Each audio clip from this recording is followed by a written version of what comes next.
John McDonald does join me here tonight. John, thanks for coming on. Good to be here, Tom. Obviously, a big week for your district, for the capital region as a whole. Burdett Birthing Center saved, I guess, for now, you could say. Take us a little bit inside what went into getting that funding from the state budget, the $5 million over 5 years to keep the place open. So, the interesting part is, if not for the Save Burdett Coalition, I don't know if we'd be having this conversation. They did. I kind of likened it at the press event. They kind of reminded me in my day of the Bad News Bears. A bunch of well-intentioned people coming together saying, geez, we want to play ball, but we don't know who to play with. And they did a very good job of raising the level of awareness, particularly of the unique service at Burdett. They are probably one of the leading entities with the midwife-centered service over there. 50% of the children born between 2019 and 22 were midwife catches. St. Peter's does have it in Albany. They do a good job too, but to a lesser degree.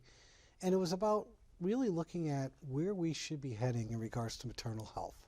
Throughout the United States, here in New York State, and yes, in the capital region, the maternal mortality rate, particularly in the Black and brown community, is not good. And historically, particularly in the Black-brown community, they've had great concerns about the healthcare system. The midwife service, accompanied with the doulas, it's a trusted service. It's a service that we've actually been through the state legislature, and even as today, with the governor making some announcements on maternal health, we've been trying to really help improve the process, because everybody focuses on the birth, which is obviously important. But it's those several months leading up where we can do a better job.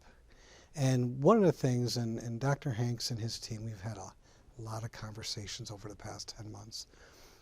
We started to realize that maybe there's a better way we can go through this and look at this more comprehensively and align with our state goals. So the idea behind this, and when I talked to our leadership in the Assembly, is there a way we can develop a grant program to help really support this, to really use this? Because if you talk to anybody who's been at Burdett, they firmly believe that this should be the standard of care throughout our state, like it is in many other states throughout the country. And as our region continues to diversify, you're going to have a much greater interest in those type of midwife-led services. This past fall, the Department of Health issued regulations and wanted comment back on what the legislature has been pushing for years, which is midwife-led birth centers. They would still be located within a hospital setting or an arrangement with a hospital, but we really believe that is a mechanism that we really want to build upon. It's one that's more preferred. It's one that has very safe outcomes. And at the same token, it's one that we believe can be replicated throughout the state and in a more cost-effective manner. One of the biggest challenges is people are like, well, it's only for 5 years. Nothing's permanent anymore. We know that, right? Yeah. No matter what it is. It doesn't have to just be focused on Burdett. But one of our biggest problems in healthcare, at least from my perspective, as one of the only 2 or 3 in the legislature that still practice healthcare, we've done a very good job of being very parochial in regards to what professionals can do. We don't do a good enough job in this state of allowing professionals to operate at the top of their license. We've got this ongoing battle between anesthesiologists and nurse anesthetists, all critical parts of the delivery process. And there are ways to actually bring more professionals on board and help shrink the gap that Burdett and St. Peter's, it was legitimate. They had a $2.3 to $2.7 million operating deficit every year. That's not a sustainable process. So I think we're going to look at this grant as a way to do a lot more community outreach, a lot more engagement with the doulas, better job with prenatal care, but also support in postnatal care, because we know that plays an important role for mom and for child. Yeah, I think this whole conversation, of course, this news over the over the last year, you could say, really showed people how impactful it is. When it came, you mentioned this conversations you had with the leaders.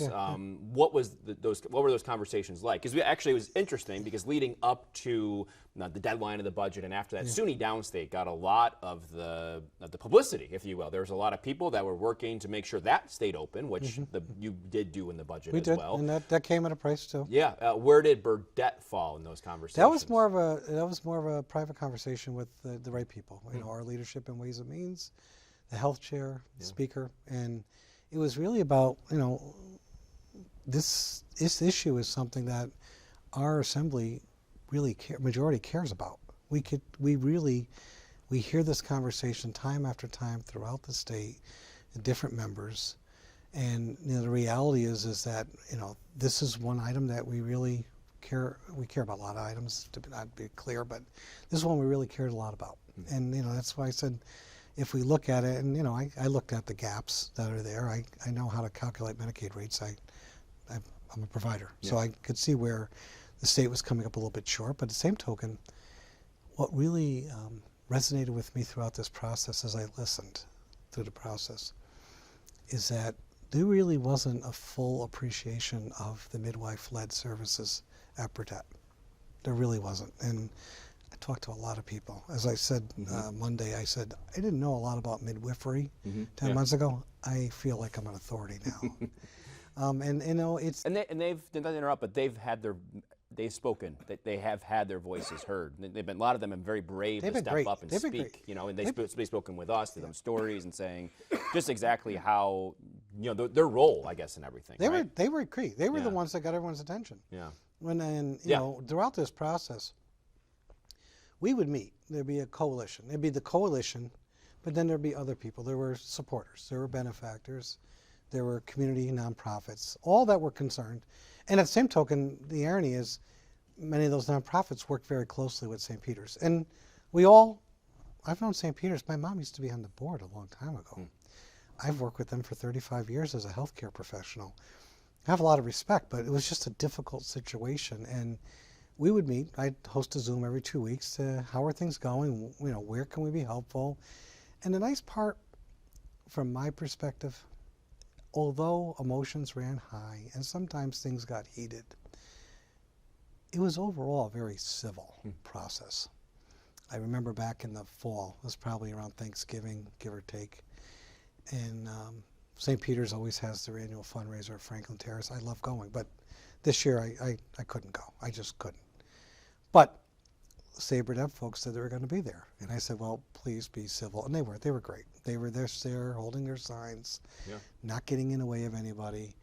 And I think whether they knew it or not, the way they conducted themselves, they built more support. And I have to tell you, I represent everybody. Yes, I'm a registered Democrat, been that way my whole life. That's a cohost thing, But at the same token, I talk to everybody, whether you're on the far left or the far right, and a lot of people are in the middle. This was one of those issues where it really hit home with a lot of people because there was such unabashed support. Yeah. Whether you were poor, whether you were rich, whether you're liberal, whether you're conservative, whatever it was, people said, wait a minute, what can we do? You talk, because you mentioned that, and you talk about spending all the time, especially with those on the right, and being fiscally conservative. And then that kind of broadens the picture as well of, okay, how you mentioned just a few moments ago, 5 years, what happens then? And so I guess you wonder, is this, because of this and the bipartisan support and the value it brings, is it worth, for lack of a better term, bailing out every 5 years? Or is I guess, how can you make it more efficient, but also having the state step in to help? I left my crystal ball at home, so I can't really tell you what's going to happen in 5 years. What I can tell you is this. Throughout this process, I've learned of a lot of other entities out there that could easily step in and support this effort. And I think there's an opportunity now, I'm talking to the midwives particularly, they've seen a turnabout, Probably about 2 months ago, Dr. Hanks and I started to have daily conversations about where we could get to a good spot. And it's been very clear that with the staffing, they've noticed a change. I think it was probably decided a couple of years ago we might want to close this, so communication started to get not so good. Yeah. But what was beautiful on Monday when I was leaving, I was going over the parking garage. I turned around to look at that nice center green area where a lot of the midwives and doulas and supporters were there, and in the middle of it's Dr. Hanks and some of his key staff yucking it up, laughing, talking.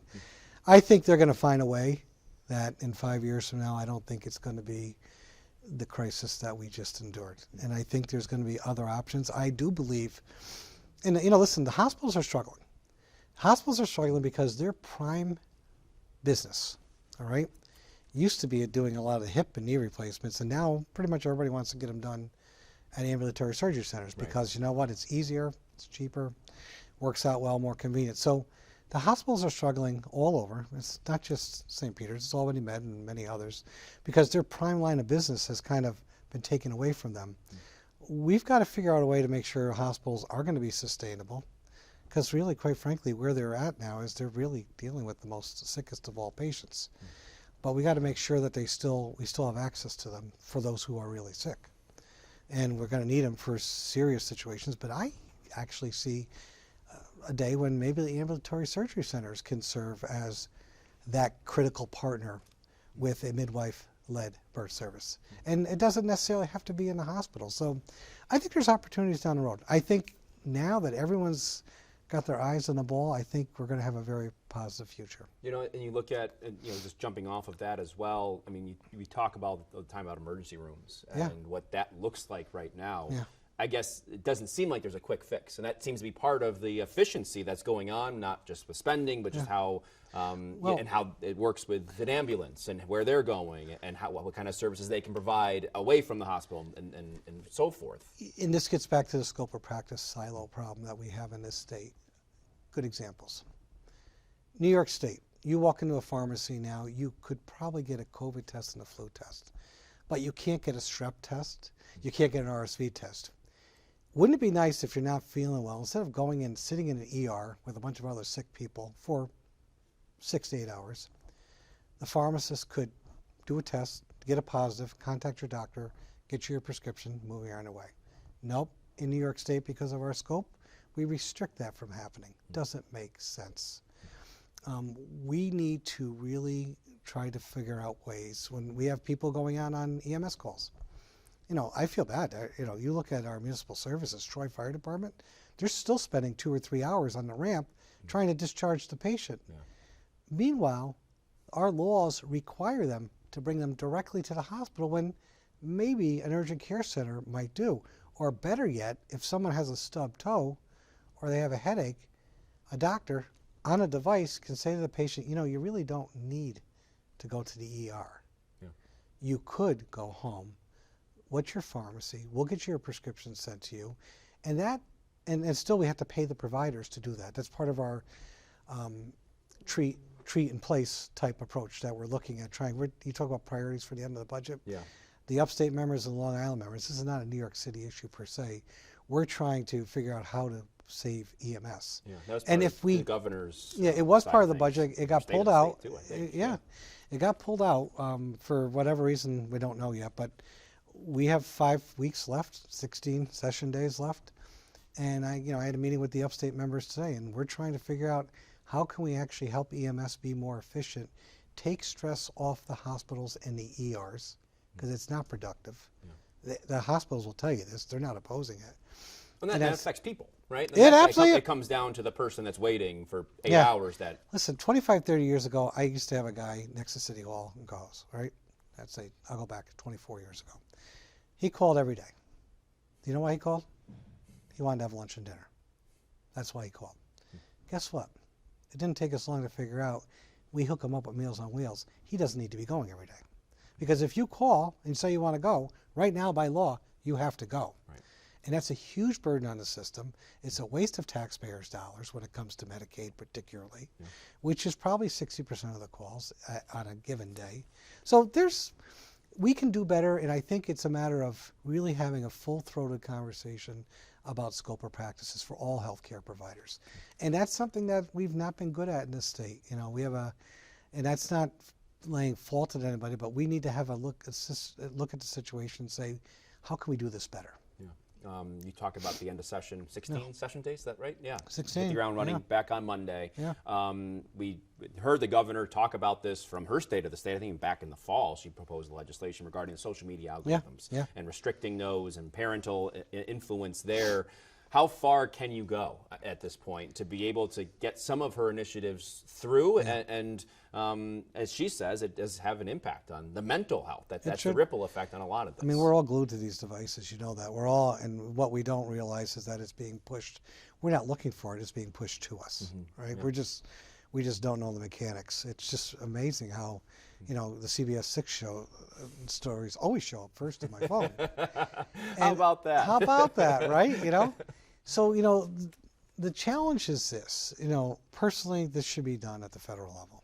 No doubt about that. And we walk into this freedom of speech and freedom of expression conversation, which seems to be all over the news on a lot of different things these days.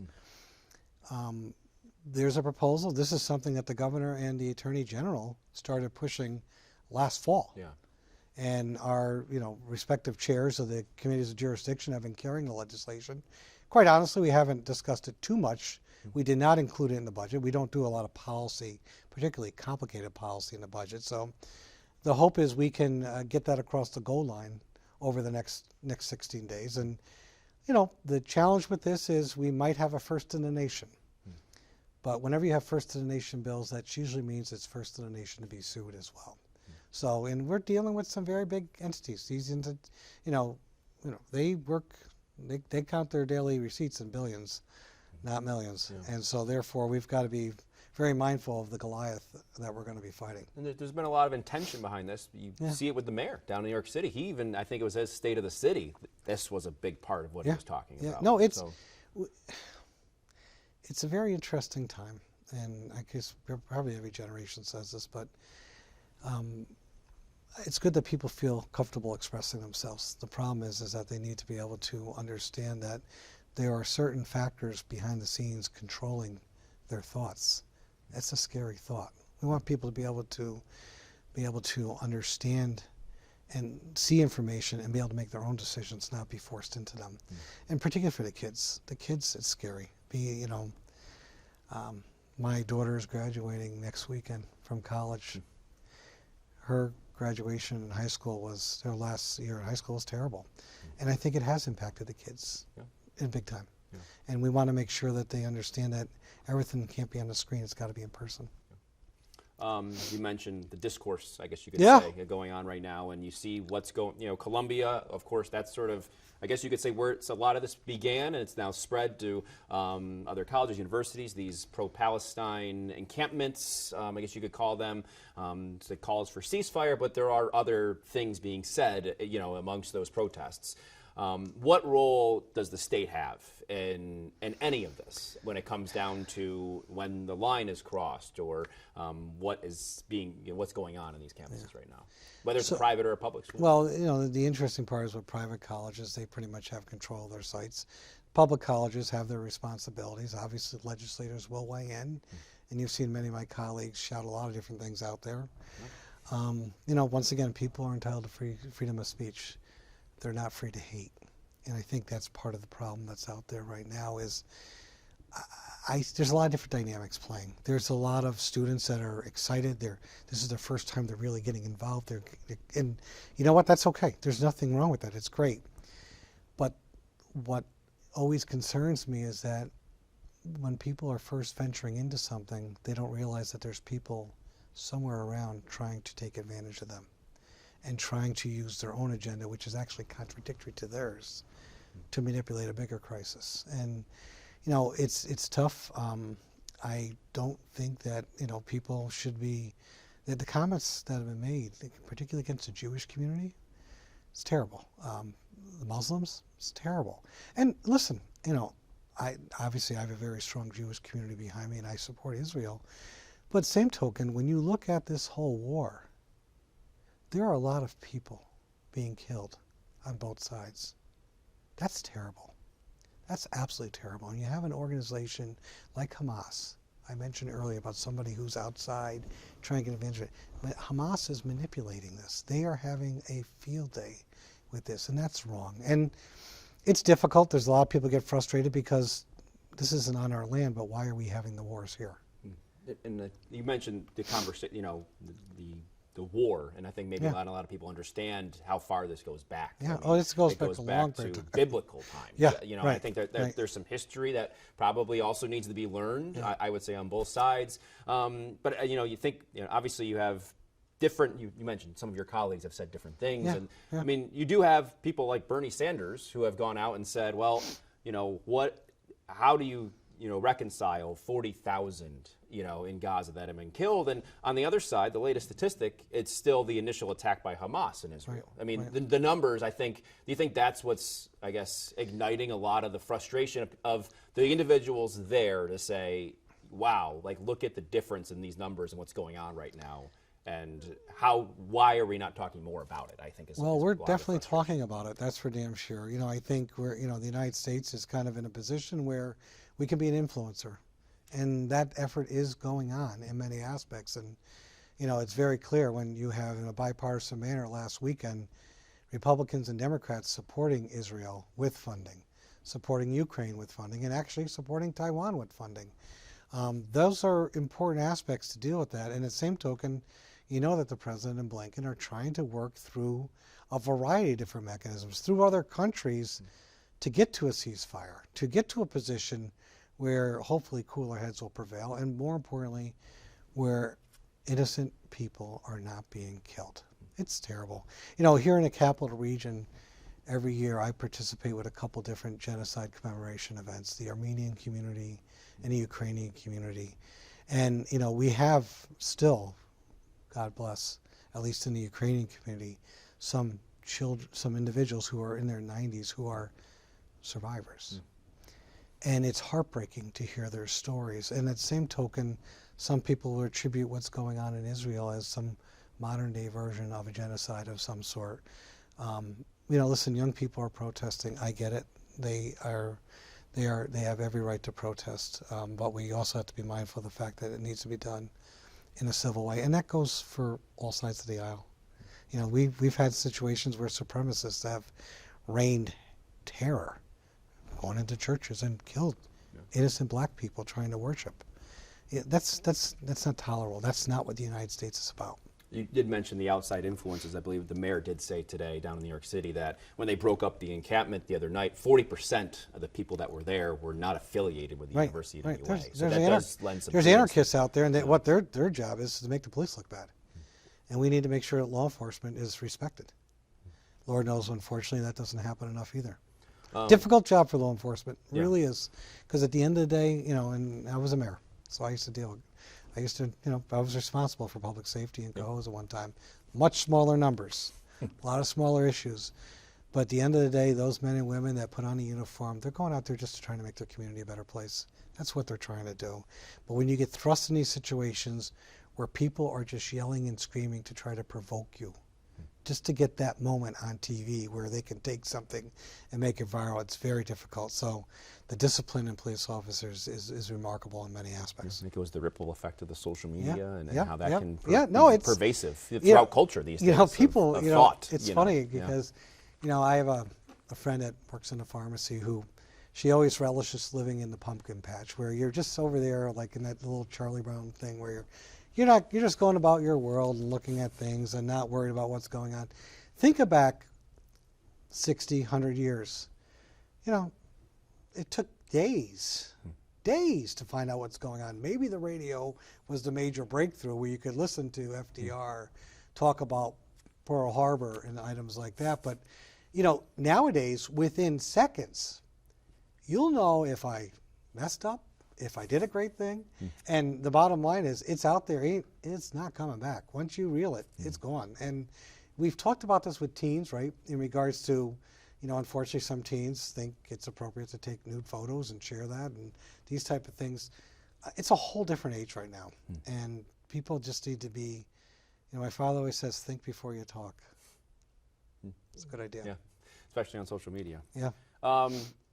Let's just pivot a bit here. Yeah. You're someone that's spent a long time in public service now, as a mayor, as an assembly member. I guess for you, who is John McDonald? What do you think there's something that people don't know about you? Behind... Actually, to be honest with you, I'm actually a relatively shy person, believe it or not. And I grew up in a family that, it was a family business, right? I started working at the age of 10. I've been working 51 years now, 52 years. I just turned 62. I'm just there to try to help people. That's it, at the end of the day. I don't really, I was talking to Jack McEnany a couple of nights ago, a long time old legislator. We were talking about an individual, and, we were talking about, why is this person doing this? And I'm like, well, it can't be because of certain bills, because at the end of the day when you die, people don't really know what you did. So it's really about how you impact people along the way, how you help people. And I've been very fortunate to be able to have the ability to work 16 hours a day for a long, long period of time. I have a very patient family, very patient, that allows me to kind of go about my way and help people out. And that's a good thing. It's a very good thing. And so what do you do when you're not working? It's funny. Yeah. Hey, listen, I love. Is there other things? I'm a pretty boring guy. We always talk about that. When I was considering coming to Albany, I remember my advisor saying, "Are you sure you want to go down there? You know what it's like down there?" And I'm like, "Well, I don't know what it's like down there, but my neighbor was Ron Cannistrieri. He was my Assemblymember. He's a nice guy. It didn't turn him." And I'd like to think I'm the very same person I was 25, 30, maybe 45 years ago. Just a person who's trying to help people out. At some times you have to get a little tough on certain things. Yeah, you do. But that's called maturity. That's called about learning and going about your way. My big things is I love to go to metabolic and work out 5 o'clock, 6 o'clock in the morning. And during the summer, you know what? You're going to probably find me playing golf 2 or 3 times a week. Yeah, that's my outlet and getting away once in a while. What's your game like? What? What's your game like? My game's not that bad. What's your strength? What's my strength? Yeah. Putting. Playing quickly. And keeping score. Yeah, that's good. Yeah. John, thank you so much. Yeah. We really appreciate the time, and congratulations on the role you played in Burdett. It's obviously It was a great community effort. It's not just one person. It's a great community effort. Yeah, we saw that. I mean, the Save Burdett group, I can't say enough about them. And like I may have indicated, some of these indicated earlier, some of the folks involved are probably people that politically we don't see eye to eye, but we saw eye to eye on this. And from my perspective, it's a reminder that if we actually kind of focus on what the issues are and not the personalities, you can get somewhere. Absolutely. Thank you, John. Thanks.